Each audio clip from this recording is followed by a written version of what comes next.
Em 28 de janeiro de 1944, o submarino USS Greyback e sua tripulação partiu de Pearl Harbor para sua 10ª missão de combate. Ele deveria retornar a Midway em 7 de março de 1944, mas isto nunca aconteceu. Depois da guerra, a Marinha dos Estados Unidos conseguiu os registros militares japoneses e descobriu que ele teria sido bombardeado numa determinada área do Pacífico, mas nenhum destroço havia sido encontrado. Como um submarino de quase 100 metros de comprimento poderia sumir sem deixar vestígios? Esta pergunta só foi respondida 75 anos depois. O Mundo Desconhecido vai mostrar no vídeo de hoje a história do Greyback e outros 4 submarinos que só foram encontrados após décadas. Mas antes de assistir ao vídeo, inscreva-se em nosso canal para nos ajudar a chegar aos 4 milhões de inscritos. Ative também o sininho de notificações para receber os vídeos em primeira mão e curta o nosso Instagram oficial. O link está aqui abaixo na descrição.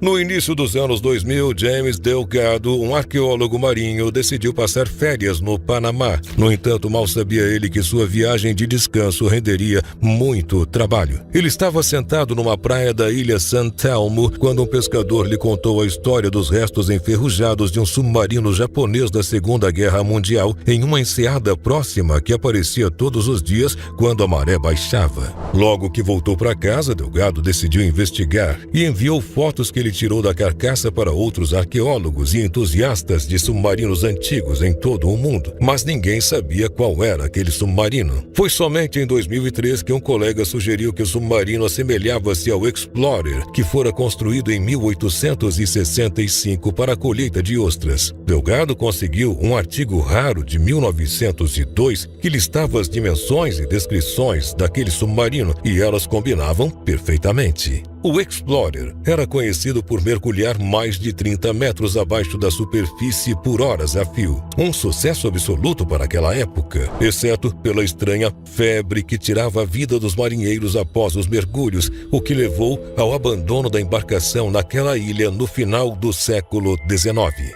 Em 2006, Delgado voltou a San Telmo com uma expedição totalmente equipada e preparada para as pesquisas. As pesquisas revelaram que o problema não era a embarcação, e sim a descompressão.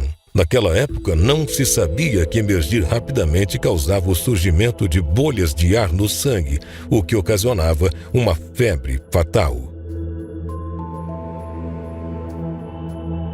No final da Primeira Grande Guerra, a Alemanha teve que entregar todos os seus U-boats, como eram chamados seus submarinos, aos aliados. A maioria foi expedida para estaleiros navais ingleses, que retiravam os motores para serem aproveitados nas fábricas do Reino Unido, e o restante das embarcações seguiam para o ferro velho. Porém, entre 1919 e 1921, 13 destes exilados sucateados foram perdidos durante o transporte e afundaram em algum lugar do Oceano Atlântico. Isto era o que se pensava até 2011, quando uma tempestade revelou os restos de um U-boat em uma área lamacenta na foz do rio Medway, em Kent. A carcaça, com cerca de 50 metros de comprimento, tinha as mesmas dimensões de uma embarcação do tipo UB-122, que, conforme registro, teria afundado em águas profundas em 1921.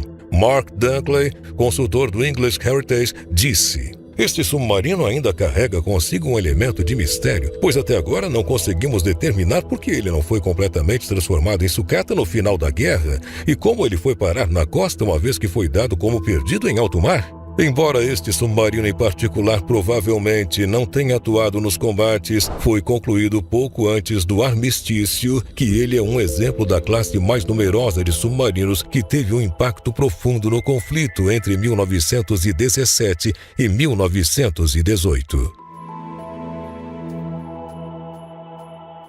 No final de 2021, mergulhadores gregos descobriram os destroços do submarino italiano Jantina, que partiu da ilha grega de Leros com 48 marinheiros a bordo e afundou em 5 de julho de 1941, após ser atingido pelo submarino britânico AMS Torbay durante a Segunda Guerra Mundial. Kostas Toktaridis, um dos mergulhadores mais conhecidos da Grécia, e sua equipe localizou o Jantina ao sul da ilha de Mykonos, a uma uma profundidade de 103 metros usando um drone submarino. A identidade do Gentina foi confirmada graças a registros da Marinha da Itália. Em entrevista, Toctarides disse: "A história naval é como um quebra-cabeça e esta descoberta faz parte dele." O confronto entre esses dois submarinos foi um evento raro. Embora os submarinos da Segunda Guerra Mundial normalmente cruzassem na superfície, eles o faziam na profundidade com um periscópio, pois isto os tornava muito mais difíceis de serem detectados. Pelos destroços, o Gentina foi pego na superfície e por um único tiro, o que sugere que o capitão pensou que estava em uma área de operação segura. Os torpedos da Segunda Guerra Mundial não eram teleguiados, tornando mais difícil para atingir os alvos. Um submarino poderia disparar 6 torpedos, porém, mesmo que o intervalo entre eles fosse de apenas alguns segundos, eles terminariam a centenas de metros de distância uns dos outros. O fato de haver apenas uma explosão no casco do Jatinga significa que o Torbay deu uma baita sorte. No final da Segunda Guerra Mundial, a Marinha dos Estados Unidos capturou 5 submarinos japoneses e deliberadamente os afundou para evitar que sua tecnologia caísse nas mãos da União Soviética, uma vez que esta exigia que as embarcações fossem devolvidas ao Japão. No início de 2013, um deles foi descoberto na costa da ilha havaiana de Oahu, a mais de 700 metros abaixo do nível do mar. Era um I-400 submarino da classe Sentoku e um dos maiores já construídos antes da era dos submarinos movidos à energia nuclear. Ele era mais longo que um campo de futebol e capaz de transportar até 3 bombardeiros de asas dobráveis, sendo projetado para subir rapidamente para lançar as aeronaves, mergulhando logo em seguida antes que os inimigos pudessem detectá-lo. Os gigantescos I-400 tinham uma autonomia extraordinária, podendo circunnavegar o globo uma vez e meia sem precisar reabastecer. A Marinha japonesa pretendia formar uma grande frota de submarinos da classe Sentoku, mas até o final da guerra, apenas 3 deles haviam sido construídos. O USS Greyback foi um dos submarinos mais bem-sucedidos nos combates durante a Segunda Guerra Mundial, tendo afundado pelo menos 14 navios inimigos. No início de 1944, ele deixou a base de Pearl Harbor para mais uma missão, porém, nunca mais retornou. A inteligência americana conseguiu relatórios da Marinha japonesa que relatavam o ataque ao Greyback, mas o fato nunca pôde ser comprovado, pois a embarcação não foi encontrada onde havia sido mencionado. Uma organização particular, chamada Lost 52 Project, que tem como objetivo localizar 52 submarinos americanos perdidos durante a Segunda Guerra Mundial, teve acesso aos originais dos relatórios japoneses da época, que informavam onde o Greyback havia sido atingido. Ao analisarem os documentos, descobriram por que o submarino não foi encontrado anteriormente. Um erro de tradução alterou um dígito das coordenadas. Tim Taylor, líder do projeto, explicou: